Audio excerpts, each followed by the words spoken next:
I'm coming home, I'm coming home. Tell the world I'm coming home. Let the rain wash away all the pain of yesterday. I know my kingdom awaits, and they've forgiven my mistakes. I'm coming home, I'm coming home. Tell the world I'm coming home.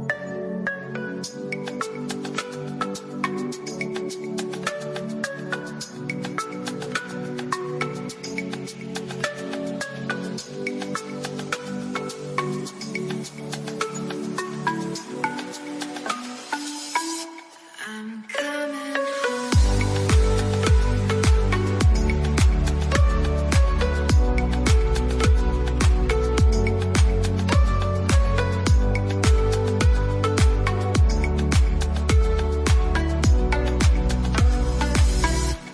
I'm coming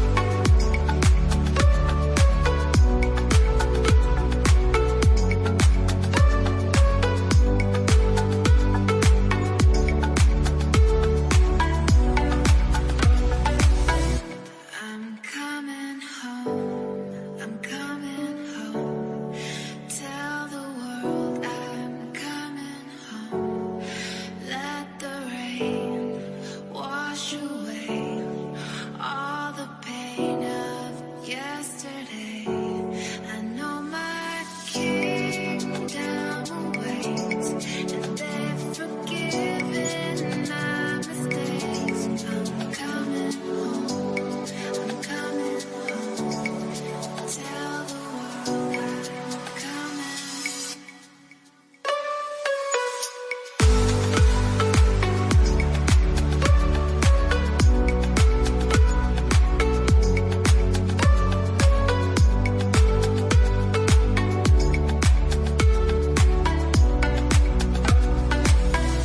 I'm coming home.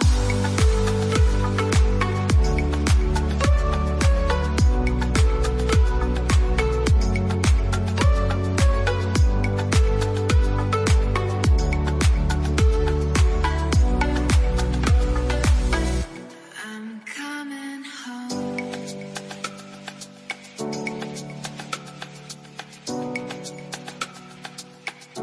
I'm coming home.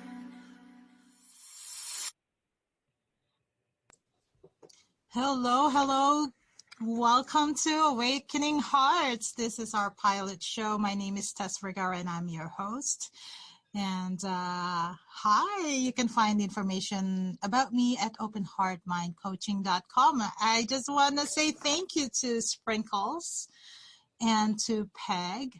I don't even know if Peg knows that we're on right now. I told her in a couple of hours, and it's happening now, and everything is always happening now in this now moment. So I guess it doesn't matter. Welcome, everyone. Welcome, Awakening Hearts. And I thought I had a full hour to collect myself and to calm myself, but we're here, we're in the now, we're doing this, and you're probably listening to Awakening Hearts because you're ready to open your hearts to really fully experience being alive. And that's one of the things that I struggled with is feeling alive, feeling like I belong here. And how do I fully awaken my heart when, this was in the past. When everywhere I looked, it was not happening the way I envisioned it to happen. So something would happen that would have me collapse my energy, close my heart, shut down. Whether something somebody said or whether something I attempted at doing and failed at, there was always something that would have me take a pause and collapse, and that's not worth doing anymore. So how do we stay in that energy of just opening up, and really expanding our energy to be who we came here to be. And that's my intention. And just for all of us to just unify our energy, I just want to call in the energy of love, the energy of open hearts, open mind, the energy of higher frequency out there to just come in this presence, in this moment of now, to assist us in having that awakening, in that realization, that opening of the hearts and minds that is so very needed right now. So we can not just survive in this world, but truly create a world that is in alignment with who we really are. You know, a lot of who we are got repressed and suppressed and told no, told it's not possible. And we've learned to just get by with the false masks that we were told to put on. And whether we realize that we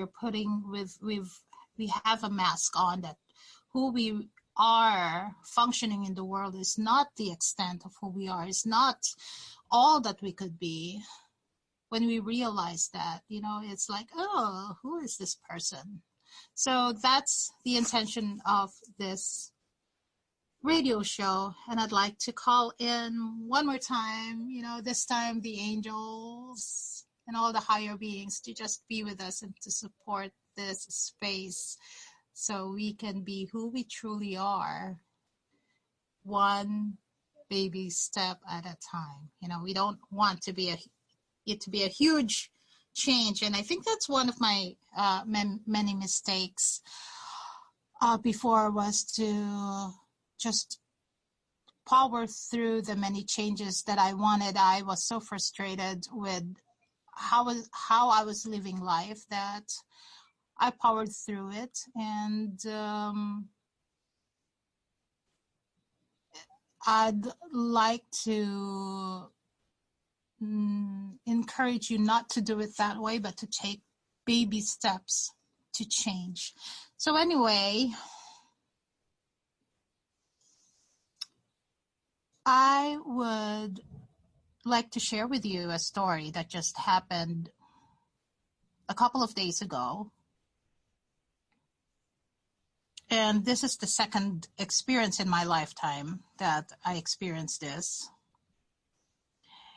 And well, let me just, instead of doing a lot of preamble here, 2 days ago, Tuesday night actually, someone set a fire on a truck that was parked outside one of our rental properties. And that truck happened to be my husband's. And I was just at an event on Tuesday where I spoke about the 5 C's, the letter C, 5 C's to make happen what it is that we really truly desire in life. What is it that our soul is calling us to be, to do, to have? You know, what is it that we truly desire in our heart? And so I came up with the 5 C's to accomplish that. After my talk, that incident happened, a fire. Someone set fire on a truck outside my rental property. And that is the second arson that I've experienced in this life. And I was like, oh my God, really, again? So Wednesday, I was in a daze. I was just walking like blank, like I tuned out everything else, and I was just in daze. And all I could hear was my own voice from the night before talking about the 5 C's. So in 2009, wow, 9 years ago, and it was Easter Sunday that I got a call from the fire department in Duluth, Minnesota. And I live in Minneapolis, and so that's a 3-hour drive away. And to have heard that someone set fire and burned to the ground what would have been my vacation home after I retire, this beautiful it's an up and down duplex overlooking the water. Very little water. Very little water, but I could see the water from the upstairs. So, and this would have been our place that we go to whenever we go skiing up in Duluth. So I got a call on Easter Sunday in 2009 telling me that someone, well, I won't name names, but someone set fire on my house. And that was a very devastating experience for me. It was like the whole world turned its back on me. Like, why should something like this happen to me? But later on, the investigation process was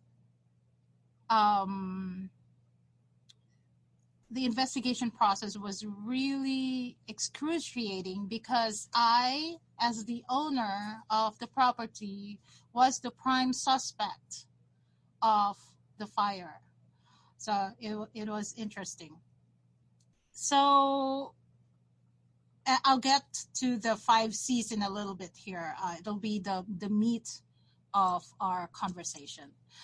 But I just want to share the contrast of my emotional and mental state and spiritual state and the physical state too, I guess, back then in 2009 and now, because the two same or similar incidents, right, but totally different response.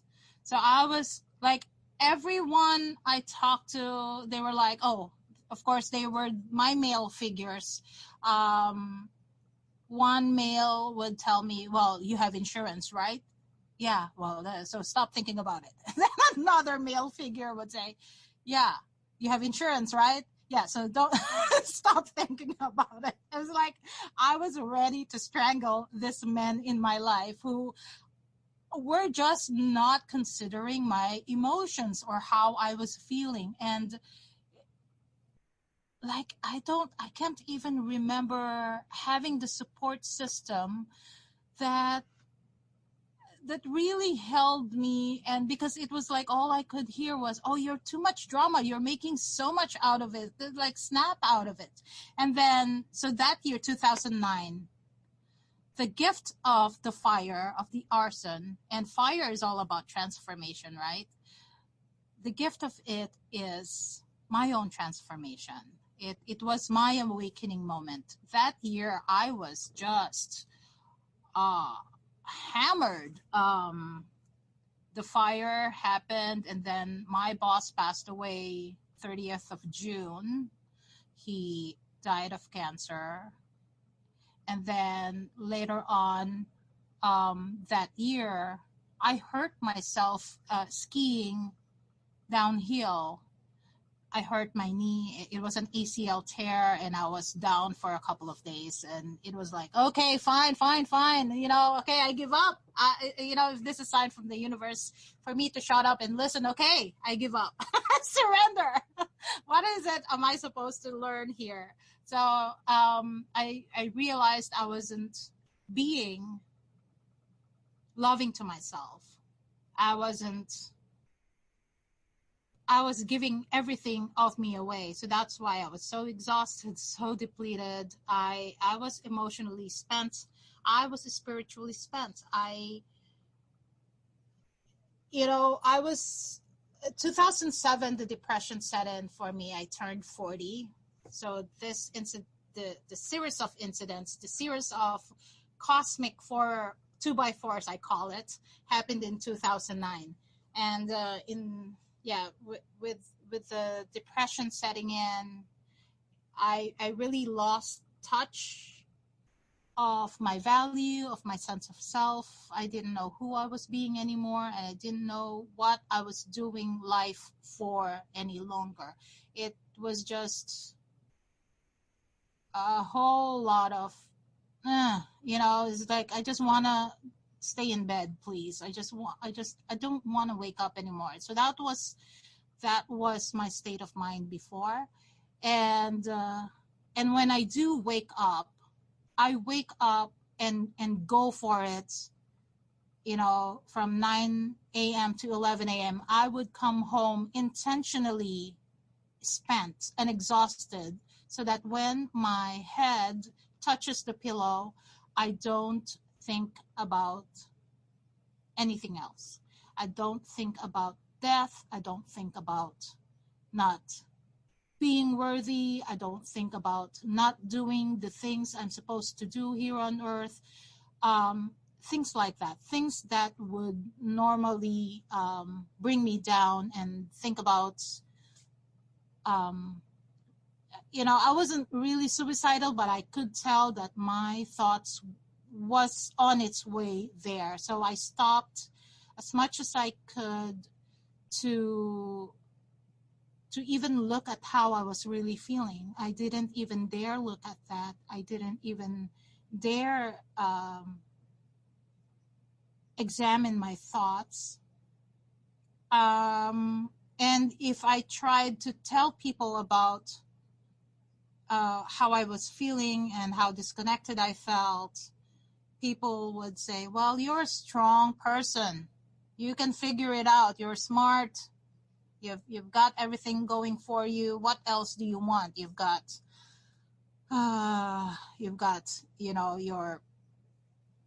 success. You've got a good job. You've got all these things going on for you. So on the outside appearance, my life was perfect, or someone else would want to have my life. I have great kids, really loving and academically thriving. They've got everything going for, we all got a bright future ahead of us. But that's from the outside looking in. No one could really tell me what was going on inside of me. So that's pretty much a background story of that. And now this fire that just happened on Tuesday, it is Friday, so three days ago, it's a totally different response. And it was such a blessing that I heard myself talk about the 5 C's. And I'm going to walk you through that now. Since Sprinkles asked me, what are the 5 C's? Yes, the 5 C's are, first is choice. Like today, Sprinkles told me, what do you mean see you in less than 1.5 hours? We're starting soon. Like, what?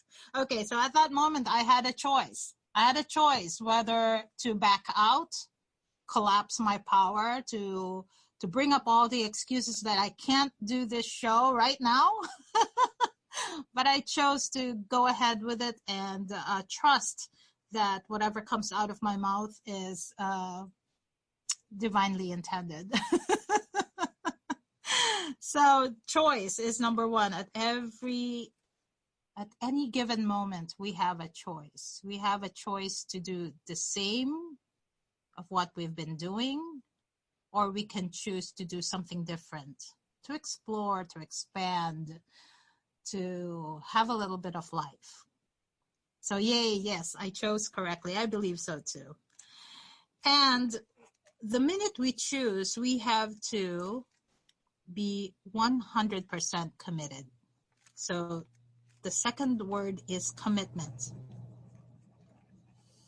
And what I said on the talk on Tuesday night is, and what I say to myself too every time is when we make a commitment, we do it with 100% commitment, right? We back ourselves up to that 100% commitment. We don't question it any longer. We don't, oh, you should have done this, you should have not. No, 100% commitment.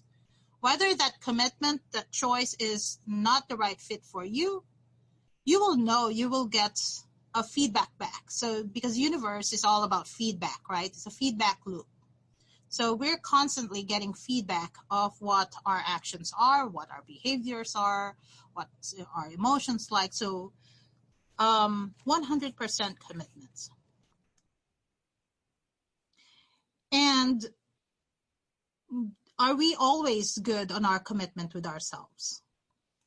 You know, sometimes yes, sometimes no. But just imagine, you know, you did good on your commitment. So imagine there's two arrows, one pointing to yes and one pointing to no. So let's go to the arrow that's pointing to yes. Yes, you were committed to yourself. Okay. So the next C, which is I guess this would make it a six C's then. So because celebration comes to mind right now. Whenever we are good with our commitment with ourselves, let's celebrate that and let's really anchor that in our body so that, you know, the joy and the happiness and the gratitude, all that automatically happens when we're celebrating the fact that, yes, we did good on our commitment. I'll give you an example. So today, yeah, so I'm choosing to be 100% committed to this. Whether or not this was a good choice, it will give me a feedback, right? So it depends on the feedback that people will tell me, well, you know, you didn't really do this, da, da, da, da. So, but at the same time, the fact that I am here, I am so totally celebrating this because this is me owning my moment. This is me owning my power. This is me owning whatever it is that I'm supposed to say in this moment, and I'm saying it. I am celebrating that, right? And I'm really feeling that in my body. And I'd like you to also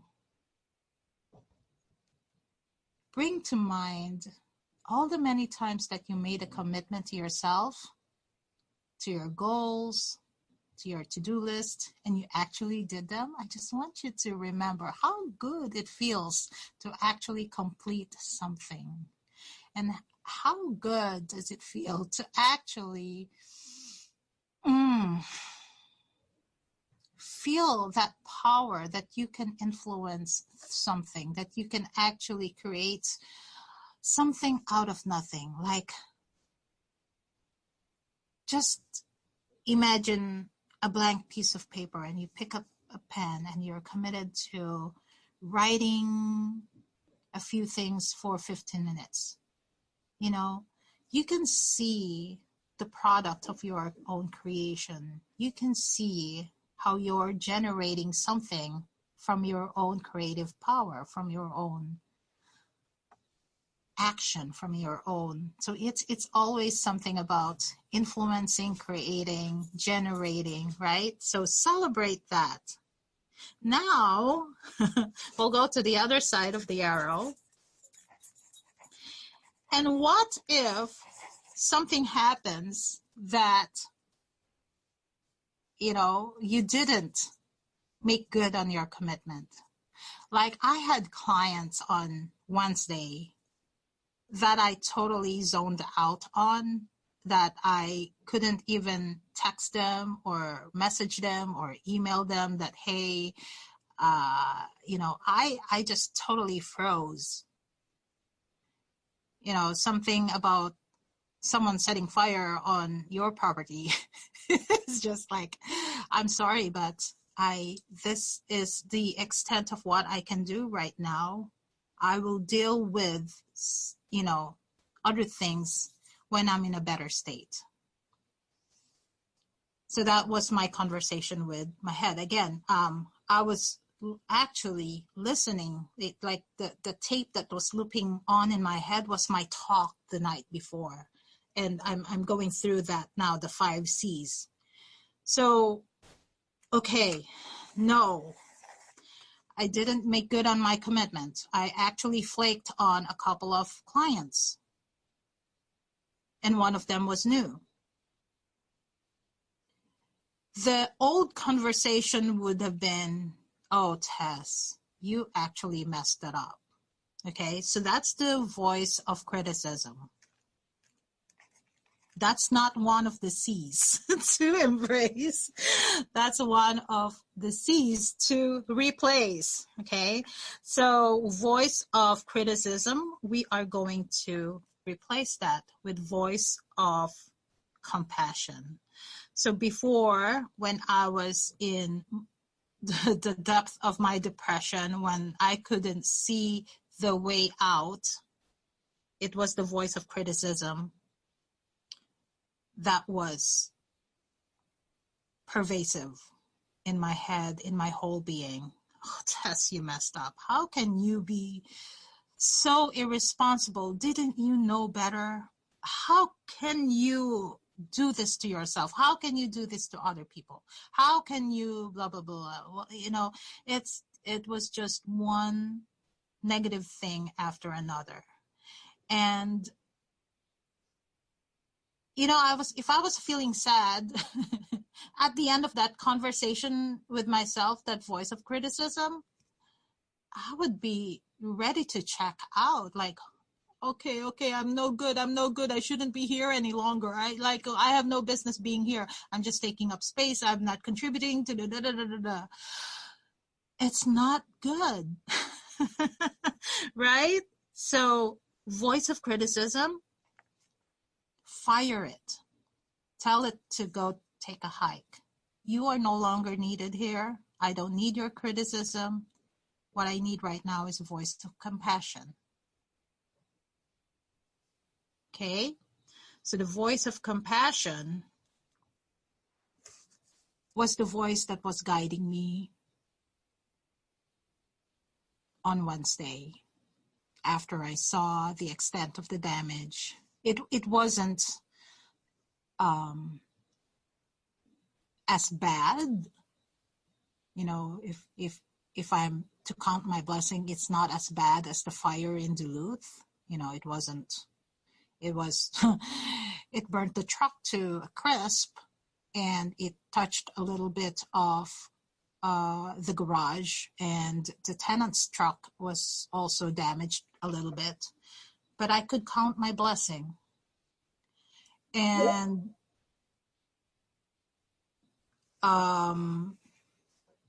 so it was amazing that I could be in, still in that resourceful state to look for the silver lining. And from there, I can actually listen and hear the voice of compassion, because the voice of compassion is always there. The voice of compassion is always there. It's when we're so attached to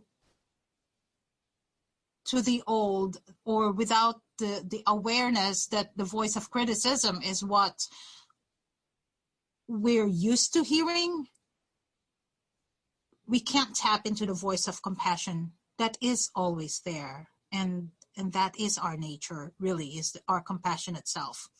Except we're the last one we're compassionate with. We're compassionate with everyone. We're kind to everybody, right? Oh, be kind to your neighbor. Be kind to your kids. Be kind to everyone. We're all about being nice to other people, but we're not actually nice. We're not actually kind to ourselves.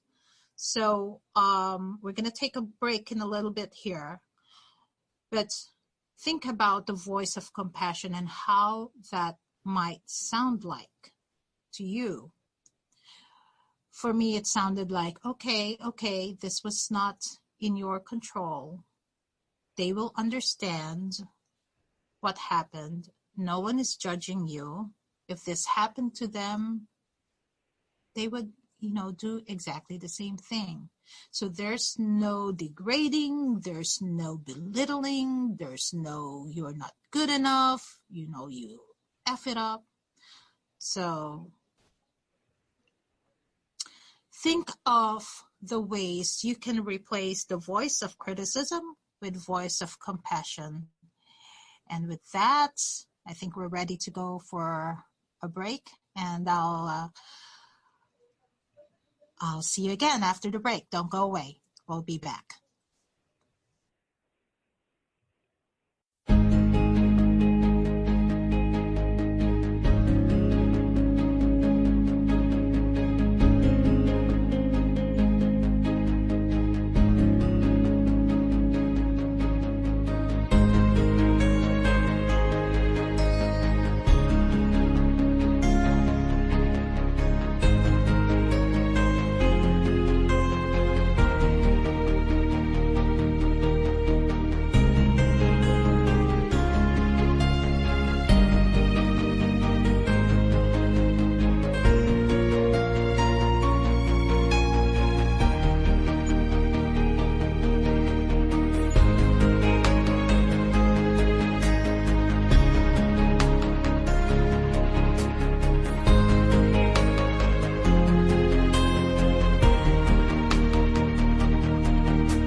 All right.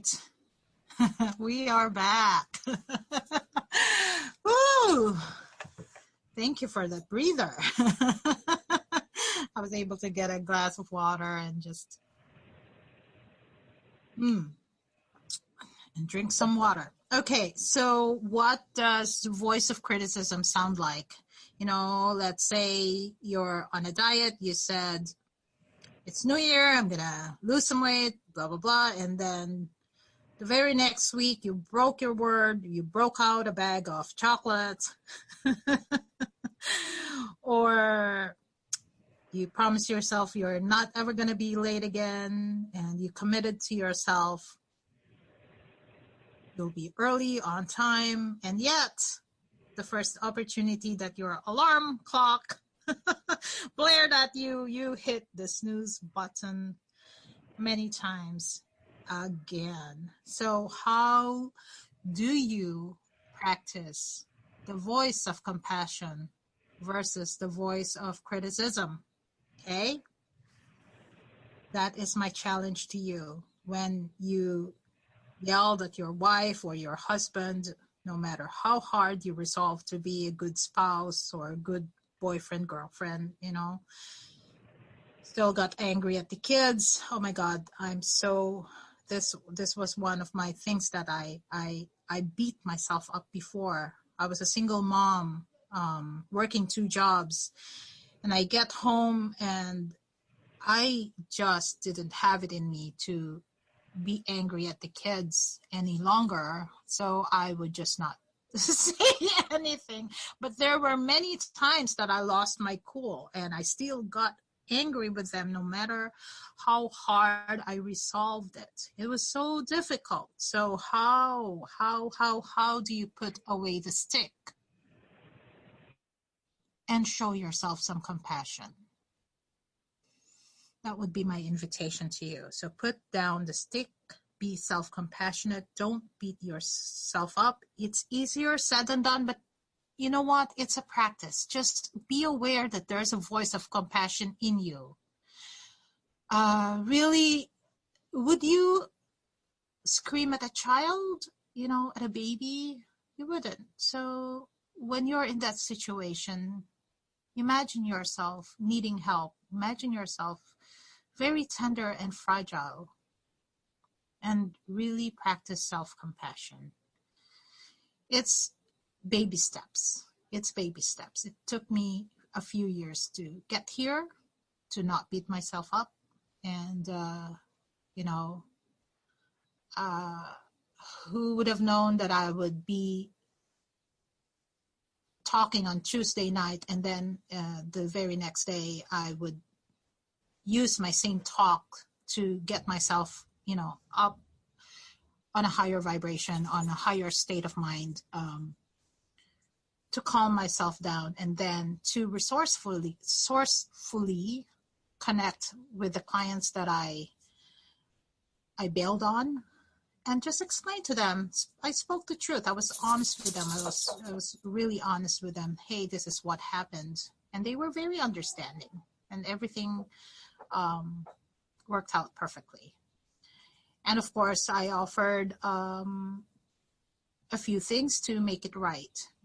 They got a few bonuses that wouldn't have been there, but it's okay. Anything to make it right. And that's compassion at work.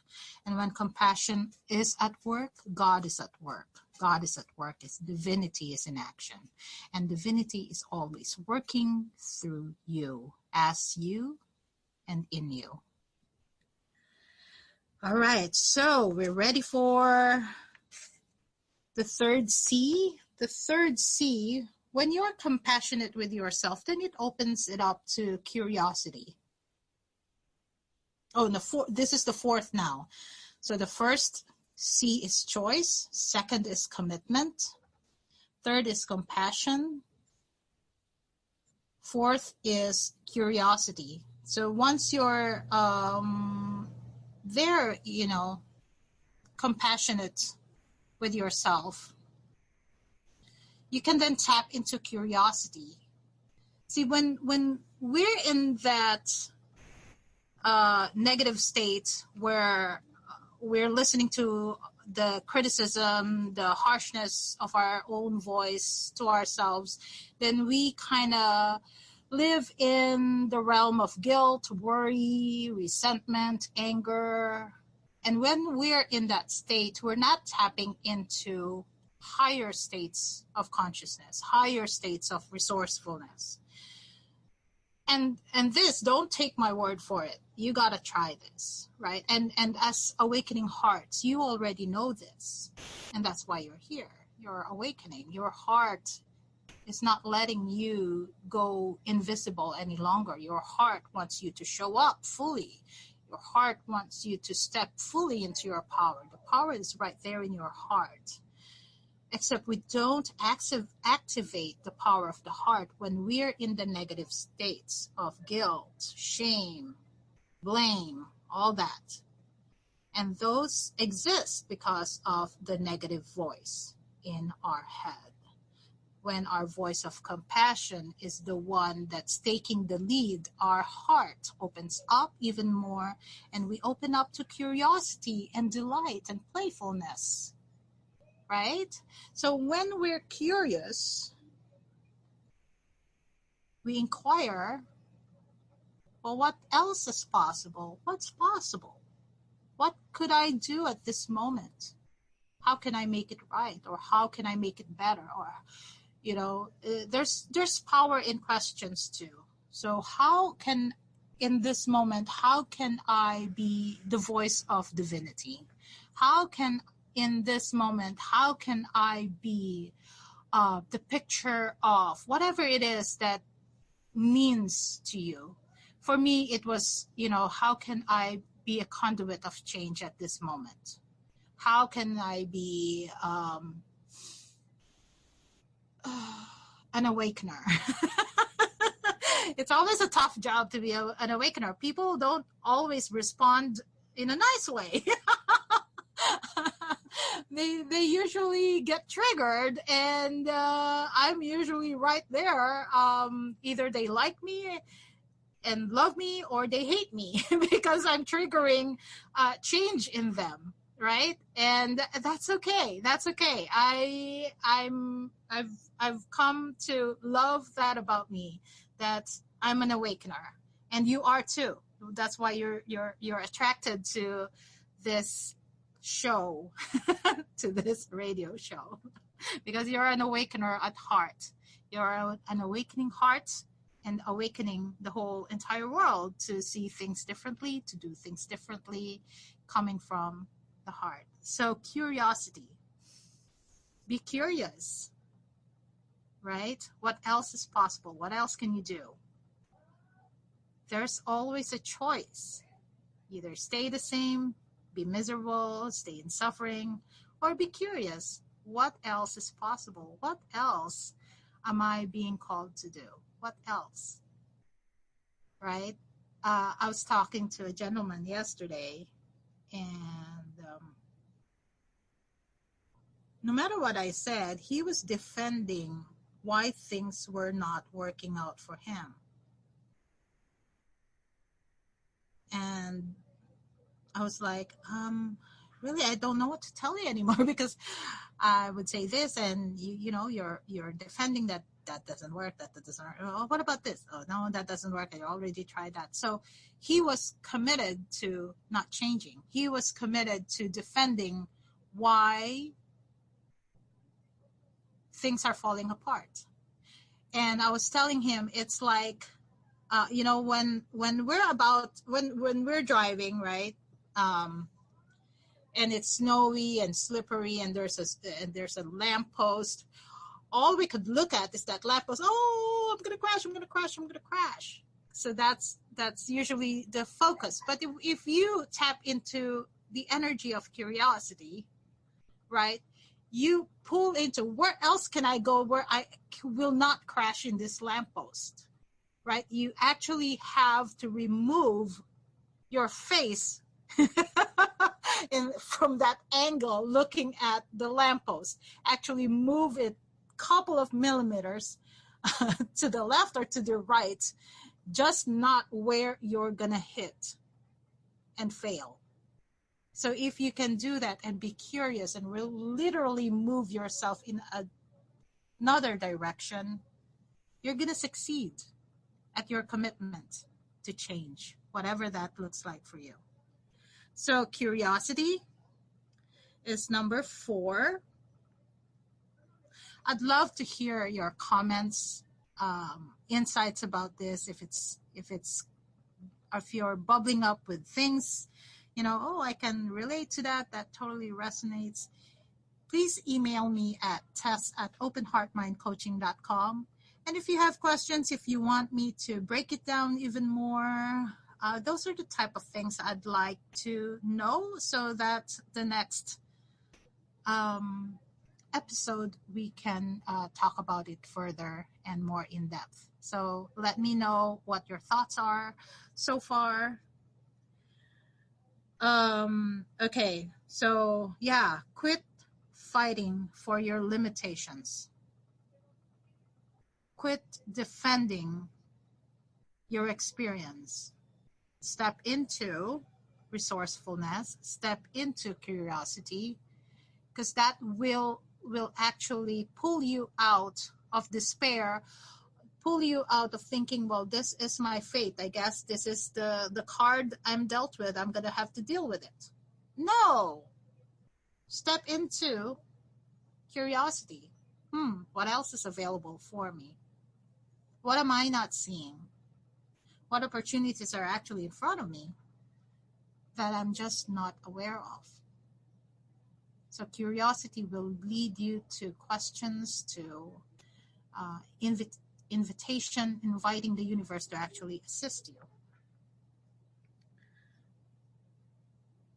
And that will tie you into your creativity. That is who you are. You're a creator. You didn't just come here to pay the bills and die. That's always a favorite of mine. You didn't come here to pay the bills and die. No, you are here to create that which you came here to do. What you came here to do, I don't know. You have to be curious to find out what that is. It's not, sometimes, well, not sometimes. I know this for a lot of my clients that work with me. It's so hard for them, and for me too. I really struggled with this, to disentangle, to detach, to move out of expectations and responsibilities that was assigned to us, to me. I'll just say it from my perspective and let me know if it resonates with you. Right? It was so difficult for me to not do what I was expected to do, which was to be obedient. I am obedient in a very different level. I am obedient to my soul's calling. So there's a difference between obedience when I was a child, when I'm supposed to do whatever people told me to do, whether it's my teacher or the priest or my mom or my dad or I'm fifth of 6 children. So I had to listen to sibling number 1, number 2, number 3, number 4, plus my parents, plus my aunts and uncles. We were an extended family. So obedience for me, had a very limited shelf life. And yeah, I think I saw myself more as a rebel, even though I didn't really rebel that much. I was no expiration date.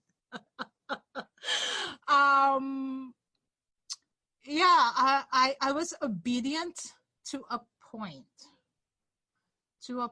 where I got into trouble whenever I opened my mouth and spoke up. So it was really I would get pulled back and forth to opening up my mouth, to defending myself, to being obedient. Being obedient was really my default until something happened that I couldn't allow someone to make me wrong, especially if I knew in my heart I was not wrong. Right? But then for the sake of peace, what do we do for the sake of peace? We shut the hell up, right? We don't say anything. We swallow what it is instead of speaking our truth. So there are so many things, so many behaviors that happen that we kind of block our own creative power. And for me, I think in September, was it September, that all of a sudden I started doodling, drawing, sketching, painting. It was like I had a ton of things to do, but all I could do at that moment was to draw and paint and draw and paint. It was like, oh my God, I had to paint, I had to draw, I had to paint, I had to draw. And talking about, that voice of negativity, that voice of criticism, like I didn't care. Yeah, you can complain all you want there. Yeah, just go to the side where I cannot hear you. Yes, I have tons of things to do, but I'll get to them in time. This is what's coming to me at this moment. This is the energy, where energy is taking me right now, is to open up my creativity. And, and things just started expanding or happening. Things that I didn't imagine was possible before started opening up for me. because I surrendered to my creativity. There was a time 2017 was a really bizarre year, and I blogged about it, how even though I wasn't suicidal, I just wanted to check out, like, okay, I'm done here. I'm done. Like, this is really exhausting. Even though I have glimpses of bliss, I have glimpses of things going well in my life. It was like, well, if I'm the creator of my reality, can I just go? No. I learned that faith is about deciding, it's about making that choice. Again, we're back to choice number one. That really was, it's a choice to be here. And until I made that choice to be here and not just, have my mom and dad birth me, like, that was not my choice. It was not my choice to be here. I didn't ask to be born. No, I needed to come to that place of whatever, I'm already here. I'm choosing this. And the faith that I can have that choice no matter what. Without a reason. I don't need a reason. I don't even need to do anything for anybody for whatever reason. I don't need to please people any longer. I just need to be me, to choose to be here. And that opened up a whole lot of creativity and opportunities. And I hope you're getting what I'm trying to say. What I'm saying is, it opened my heart to a whole different level of possibility, to a whole different dimension of taking care of me, of integrity. Integrity, not in, oh, you should be honest about that. Da, da, da, da. No, it's integrity with your soul, what you came here to be. It's being in alignment with what your heart truly desires and honoring that. That's for me, that's awakening heart. Our heart's awakening to be what we came here to be the unique expression of whatever it is that we came here to be. There's no good, bad, right, or wrong any longer. Those are just constructs of the mind to keep us safe, to keep us not moving forward into that unknown, into that big unknown. But that unknown is where you need your curiosity. That unknown is where you need your creativity, because what? You are the one creating into that unknown. Okay? I hope that I'm making sense at all. So that's the 5 C's. And we'll add the 6th, which is the celebration. At any moment that you master yourself, at any moment that you mastered your thought, your emotion, you're able to change your behavior, even if it's just for a day. Celebrate it. Celebrate, celebrate, celebrate. Thank you, Sprinkles. Yeah, celebrate, celebrate, celebrate. And that celebration will bring you to that energy of gratitude. I have a beef about gratitude. I heard that all my life. You should be grateful. You should be grateful. You have a job. You should be grateful. You have wonderful kids. You should be grateful. But there's just that negativity attached to that. You should be grateful, right? That it's another obligation that you're supposed to do. It's another should, right? Come from a place of appreciation instead.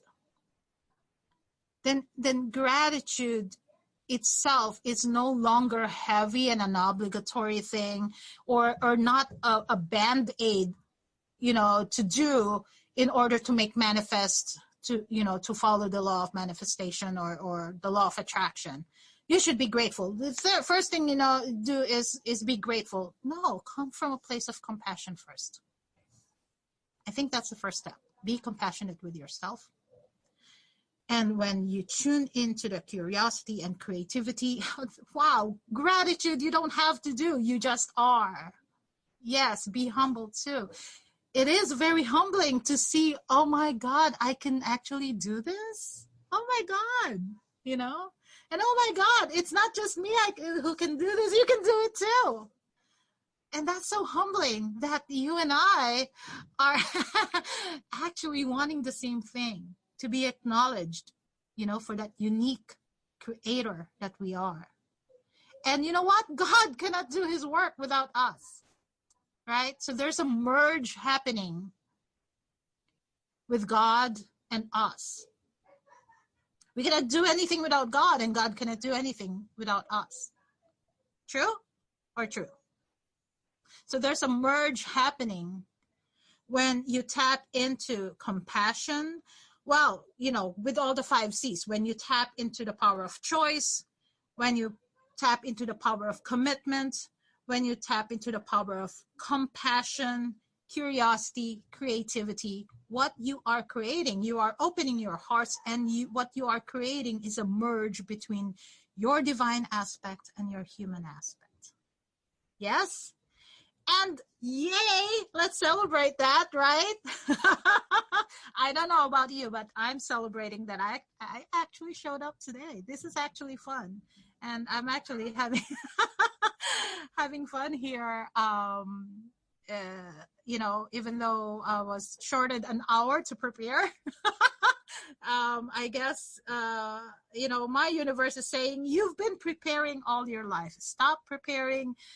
You have enough to say, you have enough to do. Just do it. Just be authentically you. And that would be my message for you too. Yeah. So open your hearts. You are awakening. You are here. You are loving life. Yes. Time to celebrate you, and time to just be who you are. Thank you, Sprinkles. Do you have questions, Sprinkle?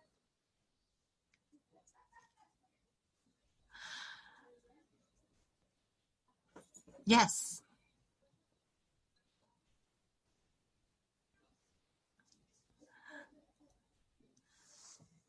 I'm just reading back. Yeah.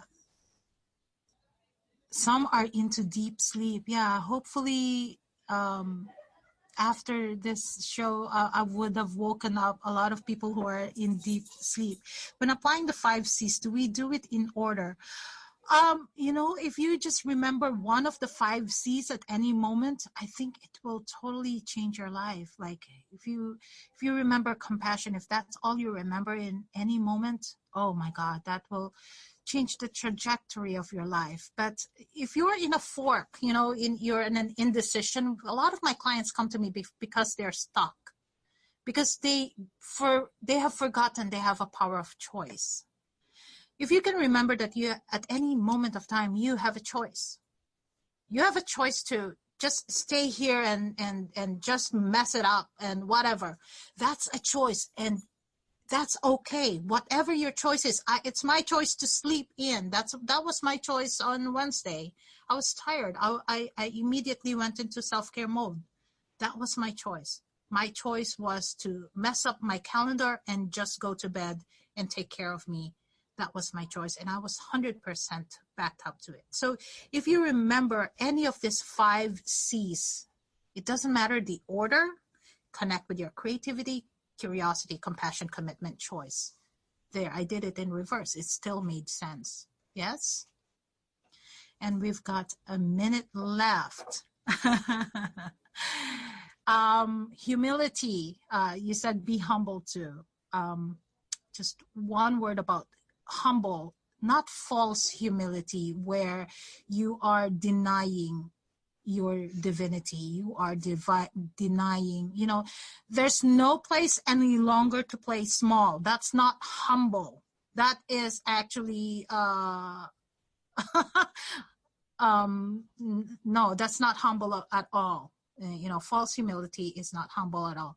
Let other knows who are listening where they can contact you. Yes, please email me at tess@openheartmindcoaching.com, and I'm going to type it in again. And it's been an honor and pleasure to be with you here today. Thank you so much for this opportunity. Thank you to Off the Cuff Radio for having me. God bless. I love you. Off the Cuff e-Zine, an online magazine that is given out freely. The wide range of promotional is unlimited. We take pride in bringing it all together for you. And we recognize that it is hard to reach a lot of people by just having a website, or even those writers that do not have the means to advertise or have a website. This website will provide its free services of advertising and giving others a platform to share their experiences, skills, and abilities. For we believe that it is through others we learn not only of others but of ourselves as well. So, if you need a chat room to hold sessions, we can provide that with audio and video for classes, workshops, or just single sessions. Contact us to see what we can provide with our special features and promotional experience. And it is all free. Yes, free. Join us and meet other like-minded people, because that is what makes OTC the place to be. OffTheCuffEzine.com